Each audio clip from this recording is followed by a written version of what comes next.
Weather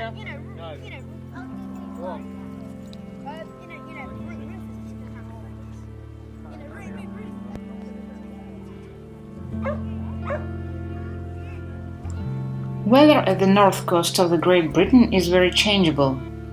It's never too hot in summer, and even if it gets occasionally hot, there is always sea breeze and you don't feel the heat.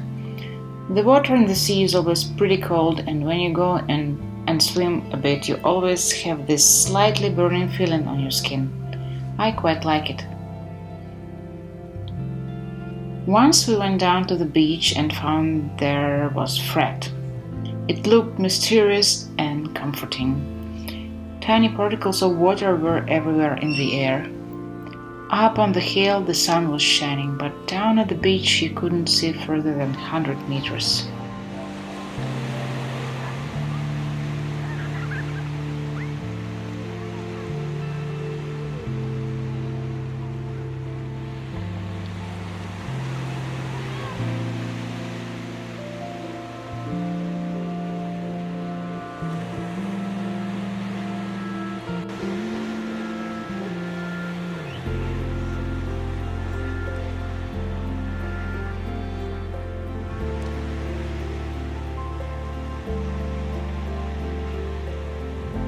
Today it's very foggy on the coast, and right in front of my eyes I see tiny little particles of water, humidity. It's called sea fret, and it is caused by the cold air just above the sea level, which makes the warm air and condensation is small.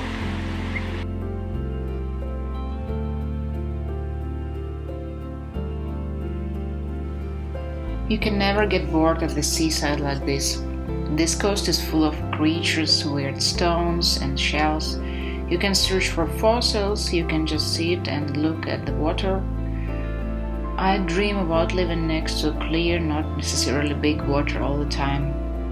In Kiev, most of my life I lived next to the forest with 2 lakes and could jump on a bicycle anytime and get to one of them in 20-30 minutes. It always brought me this sense of inner peace and harmony whenever I felt unsettled.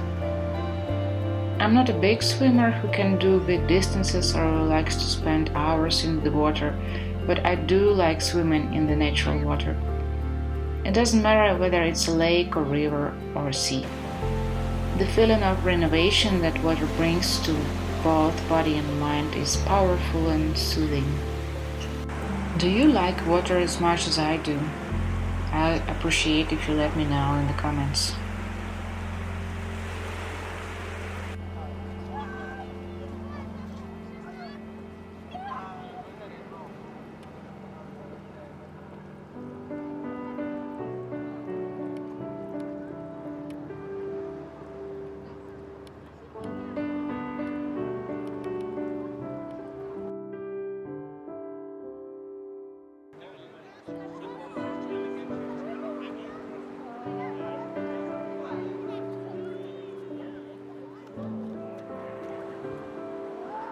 Next to the Bogle Hall, what's actually Bogle Hall you can check out in my another video, the link above. We went up to a nice cafe next to the youth hostel, or in the youth hostel, and had a, as Peter says, a cup of tea and a slice of cake and a bottle of milk for Naomi.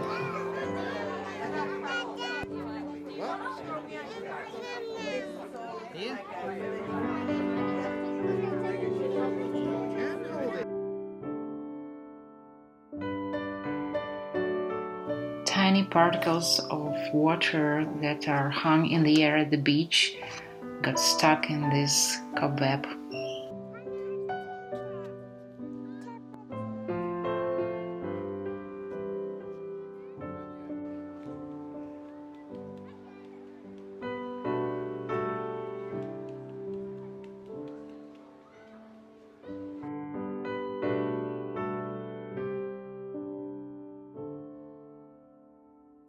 On the same day later, we went for a walk to visit the old St. Stephen's Church. There's a new church in the village. The old church is located on the hill outside of Robin Hood's Bay.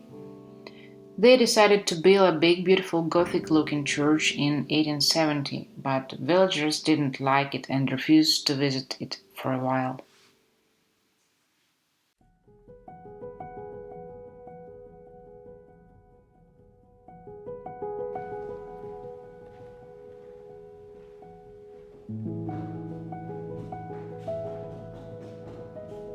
Why there are three decks?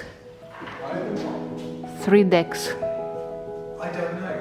Probably if you're the main figure or preacher, you do it from the top one. If you're standing it and from the bottom ones. I don't know exactly. I know it's very, very unusual.